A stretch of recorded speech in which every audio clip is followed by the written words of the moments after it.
Hi, ஆடி மாதம் வந்தாச்சு. ஆடி மாதம்னாலே அம்மாவுக்கு உகந்த நாள், அதுவும் இல்லாமல் நமக்கும் உகந்த நாளில் வச்சுக்கலாம். ஏன்னு கேட்குறீங்களா? ஷாப்பிங் செய்ய தான். எந்த கடையில் பார்த்தாலும் நம்ம மக்கள் குபி குபின்னு குவிஞ்சிட்டு இருந்தாங்க. ஆடி தள்ளுபடி இல்லையா, அதுக்காக நாங்களும் ஒரு பிளேஸுக்கு போயிருந்தோம். என்னோட டாக்டருக்கு ஒரு ப்ரமோஷன் இருந்துச்சு, ஒரு எக்ஸ்போவில். அங்கே எல்லா பொருளும் ஒரே இடத்துல இருந்துச்சு, விலையும் ரொம்பவே மலிவாக இருந்துச்சு. அந்த பிளேஸுக்கு தான் போயிட்டு வந்திருந்தோம்.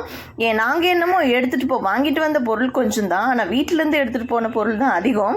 அந்த வீட்டிலேருந்து எடுத்துகிட்டு போன பொருளோட நாங்கள் வாங்கிட்டு வந்த பொருளை தான் வீட்டுக்குள்ளே கொண்டு வந்துட்டு இருக்கேன். பொதுவாகவே எங்கள் வீட்டில் இருக்கிறவங்க வண்டி விட்டு இறங்கணுன்னு குடுகுடுன்னு வீட்டுக்குள்ளே ஓடிடுவாங்க. நான் தான் எல்லாத்தையும் செக் பண்ணி உள்ளே என்ன இருக்குன்னு சொல்லி எல்லாத்தையும் எடுத்துகிட்டு வந்து வீட்டுக்கு சேர்த்தணும். ஆளினால் நானேன்னு சொல்லிக்கலாம்.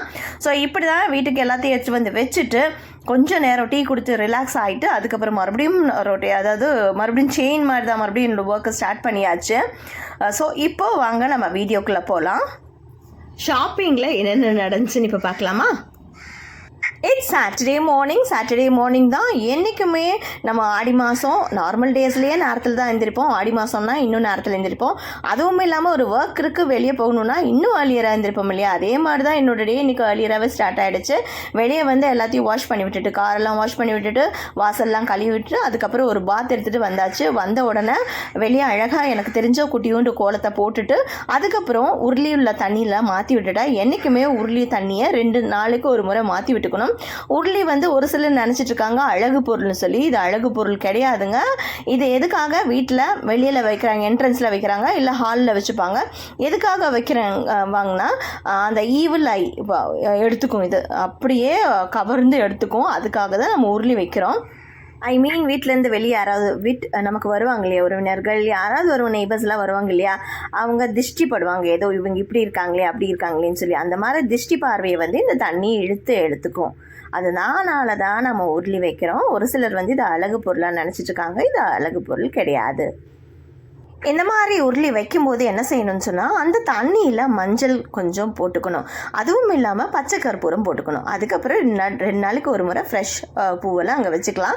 நமக்கு இருந்தால் முழுசோடைய அந்த பூவை வச்சு அலங்கரிச்சிக்கலாம். பூ இல்லாத பட்சத்தில் அந்த ஒரு பூவையை எடுத்து பிச்சு அதில் போட்டுக்கலாம். நானும் பூ இல்லைன்ற பட்சத்தில் என்ன செஞ்சேன்னா, ஒரே ஒரு ரோஸ் எடுத்து அதோட இதழ்கள்லாம் பிச்சு அதில் போட்டுக்கிட்டேன். அதுக்கப்புறம் என்னால் முடிஞ்ச ஒரு குட்டியூண்டு கோலத்தை போட்டுட்டு என்னோடய டேயை நான் அழகாக ஸ்டார்ட் பண்ணிக்கிட்டேன்.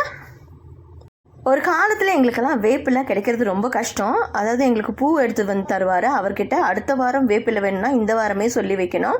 அப்படி தான் எங்களுக்கெல்லாம் வேப்பிலை கிடச்சிச்சு. ஆனால் இப்போ நான் ரொம்ப லக்கின்னு சொல்லிக்கலாம். ஏன்னா வீட்டுக்கு முன்னாடியே எங்களுக்கு வேப்பிலை இருக்குது. நமக்கு தேவையான நேரத்தில் போய் பறித்து எடுத்துகிட்டு வந்து வீட்டில் வச்சுக்கலாம். அம்மா ஃபோட்டோஸ்க்கெல்லாம் கண்டிப்பாக நம்ம வேப்பிலை வைக்கிறது ரொம்பவே நல்லது.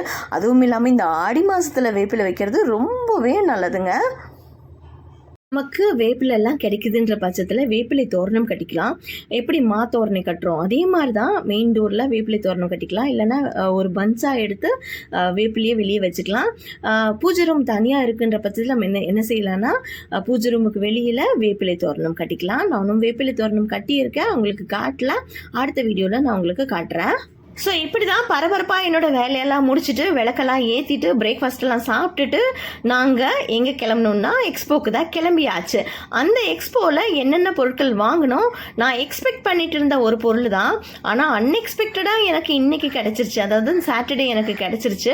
நான் வாங்குவேன்னு நினச்சி கூட பார்க்கல. வாங்கலான்னு நினச்சிட்டு இருந்தேன். ஆனால் இன்னைக்கு எனக்கு அந்த பொருள் கையில் வந்து கிடைக்கும்னு நினச்சி கூட பார்க்கல. அது என்ன பொருள்னு பார்க்கலாம் வாங்க. இப்போது நான் எக்ஸ்போவில் தான் இருக்கேன். எக்ஸ்போவில் எல்லா திங்ஸுமே இருந்துச்சு. பேக், சாரீஸ், ஆக்சசரிஸ் எல்லாமே ஒன்று விடாமல் ஈட்டபிள் திங்ஸ் எல்லாமே இருந்துச்சு. நான் வந்து அப்படியே விண்டோ ஷாப்பிங் பண்ணிட்டு இருந்தேன். எனக்கு விண்டோ ஷாப்பிங் பண்ணுறது ரொம்பவே பிடிக்கும். அந்த விண்டோ ஷாப்பிங் தான் நான் பண்ணிட்டு இருந்தேன். என்னோட டாக்டர் வந்து அவங்களோட ப்ரமோஷன், அவங்களோட ஷூட்டிங்க்கு தேவையான ஷூட்டெல்லாம் எடுத்துகிட்டு இருந்தாங்க. அப்படியே நடுவில் வந்து எங்ககிட்டையும் வந்து எங்களுக்கு அப்படியே ஒரு ஷூட் கொடுத்துட்டு போனாங்க. அவங்களோட யூடியூப்லேயும் நானும் அப்படியே மூஞ்சி காட்டிக்கிறேன்னு சொல்லி வந்துட்டு போனாங்க.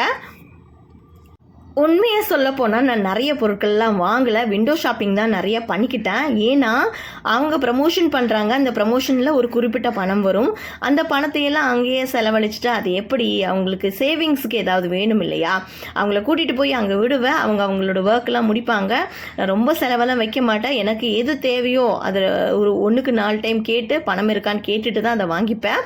அதே மாதிரி தான் எனக்கு வாங்கி கொடுத்தாங்க. அந்த பொருள் என்னன்னு உங்களுக்கு சொல்கிறேன். ஷாப்பிங் எல்லாம் முடிச்சுட்டு மனநிறைவாக வீட்டுக்கு வந்தாச்சு. 6 o'clock மறுபடியும் பாத் எடுத்துட்டு ஒரு திங்ஸ் வாங்கிட்டு வந்திருக்கேன்னு சொன்னேன் இல்லையா, அது என்னன்னு சொல்கிற பாருங்க. அவங்க வந்து அன்னபூர்ணி அம்மா தான். அன்னபூர்ணி அம்மாவை எனக்கு ரொம்ப நாளாக ஆசை வாங்கி வீட்டில் வைக்கணும்னு. ஃபோட்டோ இருக்குது, ஆனால் சிலை கிடையாது. இன்றைக்கி அன்எக்ஸ்பெக்டடாக எக்ஸ்பெக்ட் பண்ணிட்டு இருந்த பொருள் அன்எக்ஸ்பெக்டடாக எனக்கு கிடச்சிருச்சு. அதனால் ரொம்ப ஹாப்பியாக இருக்கேன். அதுவும் ஆடி மாதத்தில் அம்மா என்னோட வீட்டுக்கு வந்தது, அதுவும் அதை விட எப்படி அந்த மகிழ்ச்சியை சொல்ல வார்த்தைகளே இல்லைன்னு சொல்லுவாங்க இல்லையா, அந்த மாதிரி ஹாப்பியில் தான் நான் இருக்கேன். அதோட குபேர சிலையும் நாங்கள் வாங்கிக்கிட்டோம்.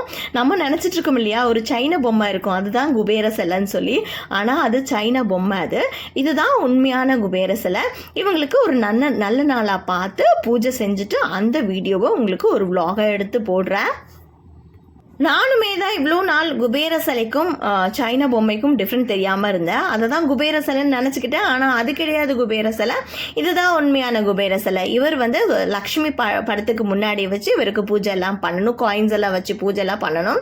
நம்ம வீட்டில் என்றைக்குமே லக்ஷ்மி நிலச்சிருப்பாங்கன்றது ஒரு ஐதீகம். இது வந்து எனக்கு பிடிச்ச செயின் தான், என்றைக்குமே இந்த மாதிரி இப்போ வாங்கிப்பேன். நான் பர்ச்சேஸ் பண்ணதெல்லாம் பார்த்தீங்களா, இன்னொரு vlog-ல பார்க்கலாம்.